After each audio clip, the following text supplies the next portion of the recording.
સુરત શહેરના તમામ નાગરિકજનોને જણાવવાનું કે 30 તારીખ અને 31 તારીખનું જે જોરદાર હવા સાથેનું ભારે વરસાદની આગાહી જે આપવામાં આવેલી છે એના તકેદારીના ભાગરૂપે સુરત મહાનગરપાલિકાની ટીમ જિલ્લા કલેક્ટરશ્રી અને પોલીસ કમિશનરશ્રીના કચેરીના સંકલનથી પૂરેપૂરું તૈયારીની સ્થિતિમાં આવી ગઈ છે. તમામ લો લાઇંગ વિસ્તારમાં જે છે આજે તકેદારીના ભાગરૂપે એવેક્યુએશન પણ કરવામાં આવશે અને લોકોને લો લાઇંગ વિસ્તારમાં રહેતા લોકોને સુરક્ષિત જગ્યાએ ખસેડવામાં આવશે. એમને તમામ સુવિધાઓ પણ આપવામાં આવશે. એની સાથે સાથે આ વખતની આગાહીમાં ભારે સ્પીડથી પવન આવવાની પણ શક્યતા છે. તો એના લીધે હોર્ડિંગ્સ અને જે સ્ટ્રક્ચર છે, શેડ છે, એવાને પણ તકેદારીના ભાગરૂપે કઢાવવા માટે ઝુંબેશ અત્યારે ચાલી રહ્યું છે. કન્સ્ટ્રક્શન સાઇટ ઉપર જે તકેદારી કરવાનું છે ત્યાંના વ્યવસ્થાઓ, ત્યાંના મશીનરી છે એને સેફ સ્થિતિમાં લાવવાનું પણ સૂચનાઓ તમામ બિલ્ડર્સને આપવામાં આવેલી છે. એ સિવાય હાઈ માસ્ટ જે લાઇટ્સ છે એને પણ લેવલ ડાઉન કરવા માટેનું પણ એલાયદી સૂચના આપવામાં આવેલી છે.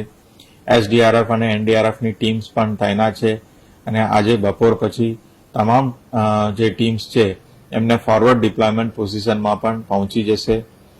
જ્યાં જ્યાં જરૂર પડે તો રોડ રસ્તા બંધ કરવાની પણ તૈયારી રાખવામાં આવેલી છે. આવી રીતે આ જે અત્યારનું જે આગાહી છે એને સુરક્ષિત રીતે પાર કરવા માટે એસએમસી તંત્ર તરફથી તમામ તૈયારીઓ કરવામાં આવેલી છે. નાગરિકોને ખાસ વિનંતી છે કે તમારા ઘરમાં કોઈ પણ એવા અનસ્ટેબલ સ્ટ્રક્ચર હોય, શેડ હોય, પાતરા હોય, સોલારના પણ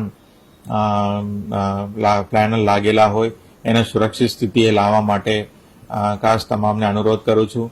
ઝાડ પડવાની પણ વધારે શક્યતા છે તો એવા ઝાડને પણ આપણે તકેદારીથી આપણે કાપી લઈશું અને વરસાદ દરમિયાન અન્ય સમયમાં પણ બહાર ઝાડની નીચે ઊભા રહેવા માટેનું પણ આપણે ટાળીએ અને હોર્ડિંગ્સની આજુબાજુ પણ જવાનું પણ આપણે ટાળીએ.